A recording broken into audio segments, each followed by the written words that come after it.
The Berserker warriors of Norse legend supposedly entered battle in an uncontrollable rage, immune to pain and fear.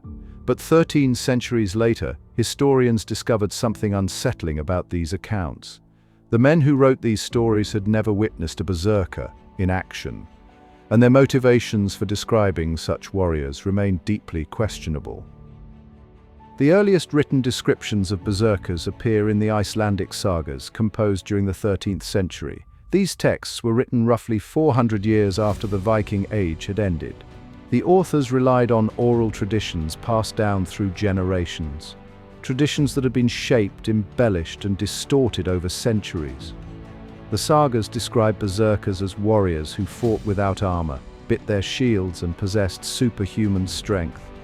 However, contemporary sources from the actual Viking Age, including runestones and Anglo-Saxon chronicles, make no mention of such warriors. This glaring absence raises a critical question.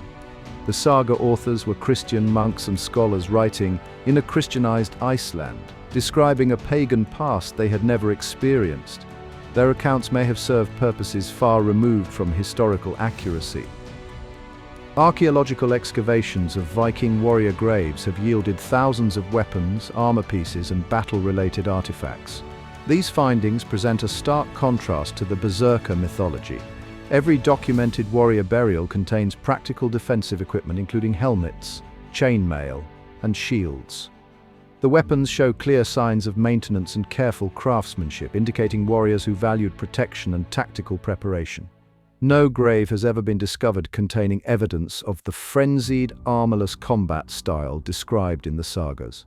The physical remains of Viking warriors show healed fractures and defensive wounds consistent with disciplined shield wall formations, not reckless individual charges.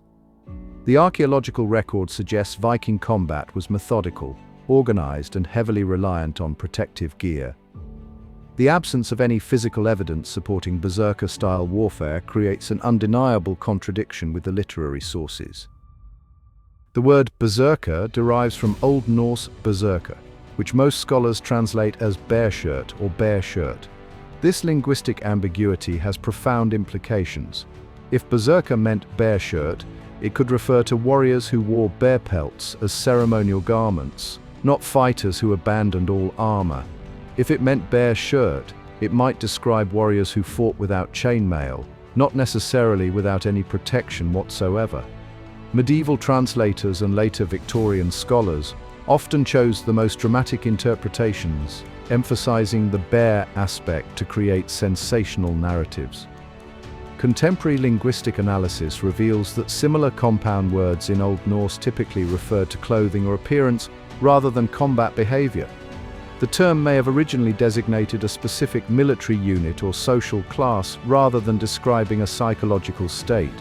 This etymological confusion has allowed centuries of misinterpretation to shape modern understanding of these warriors. Byzantine and Arab chroniclers who directly encountered Viking warriors in the 9th and 10th centuries provide remarkably different accounts than the Norse sagas. The Varangian Guard, elite Viking warriors serving Byzantine emperors, were described by Greek historians as disciplined, well-armored soldiers who followed strict military protocols. Arab traveler Ahmad ibn Fadlan, who observed Vikings along the Volga River in 922 AD, documented their appearance, weapons, and trading practices in meticulous detail, but made no mention of frenzied berserker behavior. These contemporary observers had no cultural investment in romanticizing or demonizing Norse warriors. Their accounts consistently describe Vikings as formidable but rational combatants who employed standard military tactics. The absence of berserker references in these first-hand sources is particularly significant because these chroniclers documented far stranger customs and behaviors they witnessed among various peoples. Viking warriors maintained deep connections to religious practices centered on Odin, the god of war and death. Pre-battle rituals included animal sacrifices, ceremonial feasts, and the recitation of prayers seeking divine favor. Archaeological evidence from cult sites reveals structured religious ceremonies conducted by designated priests, not spontaneous frenzies. Warriors believed that dying bravely in battle guaranteed entry to Valhalla, Odin's hall, which motivated courage without requiring irrational behavior. Some scholars suggest that Berserker descriptions may represent misunderstood accounts of these religious ceremonies rather than actual combat tactics. Ritualistic consumption of mead and ceremonial wearing of animal pelts during religious festivals could have been conflated with battlefield behavior by later Christian writers. The spiritual dimension of Viking warfare emphasized honor, fate, and divine witness, creating psychological preparation that was deliberate and controlled. These practices strengthened unit cohesion and morale through shared belief systems rather than inducing uncontrollable rage. Modern researchers have proposed various scientific explanations for Berserker behavior, though none are supported by solid evidence. The most popular theory suggests Vikings consumed psychoactive substances like henbane or fly agaric mushrooms before battle. However, these substances typically cause disorientation and impaired motor function rather than enhanced combat effectiveness. No archaeological evidence of such substances has been found in warrior contexts. Another hypothesis proposes intense psychological conditioning through brutal training regimes created dissociative states.